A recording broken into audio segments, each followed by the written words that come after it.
So, how does the charging system work in your camper van?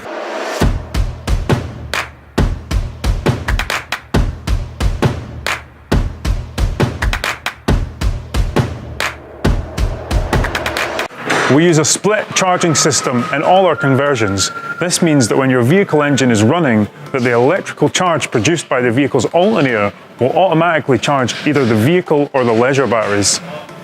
The system is totally automated, so there's nothing you need to do. We order all our new T60s straight from the VW factory with the split charge system already installed. This includes a Volkswagen AGM leisure battery.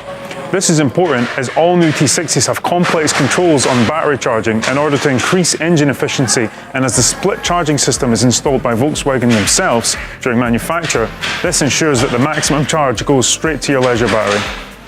It's also important to note that it is an AGM leisure battery, and AGM stands for absorbed glass mat, and the internal construction of an AGM battery means it is considerably more robust and has a much longer life than a standard wet lead acid leisure battery.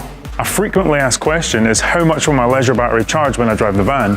And the answer is not as straightforward, as there are quite a few things to take into account. Firstly, it's important to understand how a battery works.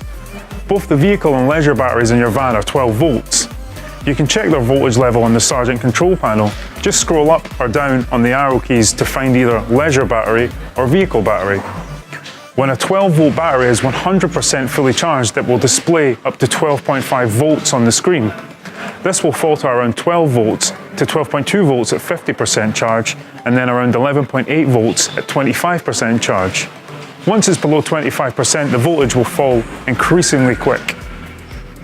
It's important to understand that once a battery is less than 12 volts, that some appliances such as a Webasto hot air heater, a Wallace hob, or also your fridge will very soon fail to start up and operate. To understand how battery charging works and what the volts mean, you also need to understand amps. Every battery has an amperage capacity, which is a figure expressed as amp hours. If you have any form of hot air heating, such as a Webasto hot air heater or a Wallace hob in your camper van, then we will have always installed a leisure battery system in your van with a capacity of 150 amp hours. This basically means that if you had an electric appliance running that required 1 amp every hour to operate, it would in theory run for 150 hours before using up every amp in the batteries. If the appliance took 2 amps every hour, it would run for 75 hours, 3 amps would be 50 hours, and so on. The difference between voltage and current or amps can be understood if we look at them like water in a pipe, often referred to as the water flow analogy.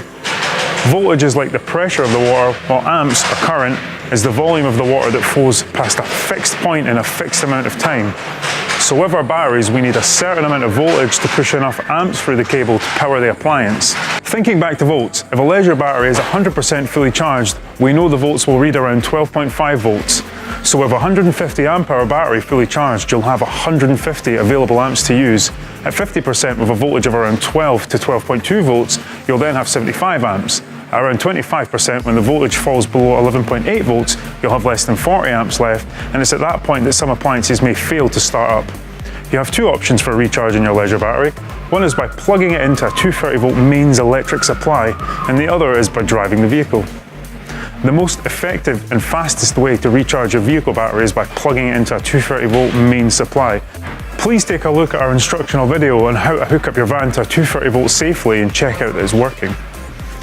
Plugging into the mains will on average put around 10 amps every hour into your leisure battery. So with 15 hours of charging from the mains, your 150 amp hour leisure batteries will be 100% fully charged. Running the engine of your van will also recharge the leisure battery, but how much and when will depend on a number of factors. The charge is generated from your engine alternator, but the primary function of the alternator is to charge your vehicle battery, so that you always have sufficient vehicle battery power to start the vehicle engine. Until the vehicle computer system that monitors battery charging are satisfied that your vehicle battery is fully charged, your leisure battery won't receive any charge. This means that the more you demand an electrical supply from the vehicle battery whilst you're driving, then the less charge your leisure battery will receive. For instance, you may have your headlights, windscreen wipers, air conditioning, or other vehicle appliances turned on. All of these will demand volts from the vehicle battery, which will then take priority over your leisure battery in being charged. The amount of charge received by your leisure battery will also depend on the distance driven. The further you drive, the more charge the alternator will produce. So in answer to the question of how far do I have to drive to recharge my leisure battery, I hope you'll see that it's a complex answer that depends on how much both the leisure and vehicle batteries are discharged before you set off, and what other vehicle-based electrical appliances you have running whilst you drive. Leisure batteries are designed to be robust and can easily be recharged from a low voltage, but it's important to understand that if you let the charge fall below 12 volts more often than not, the number of times the battery will recharge fully may be reduced. You can't overcharge your leisure battery, as the Sargent charge system we install prevents this from happening. So charging often will do no harm and will help your leisure batteries to live a long, healthy life. So keep an eye on the voltage and keep it topped up. Finally, if you're planning a trip away, then always try to hook it up to the mains for at least 12 hours before you leave. This will mean you have maximised your battery life and can be free to enjoy your holiday. Hopefully this video has given you a better understanding of the electrical system inside your Jerba Campervan. If there's anything more you would like to know, or if you have any ideas for another video, please comment below and we'll do our best to help you out. Also, like this video and subscribe to the channel if you haven't already. Thank you.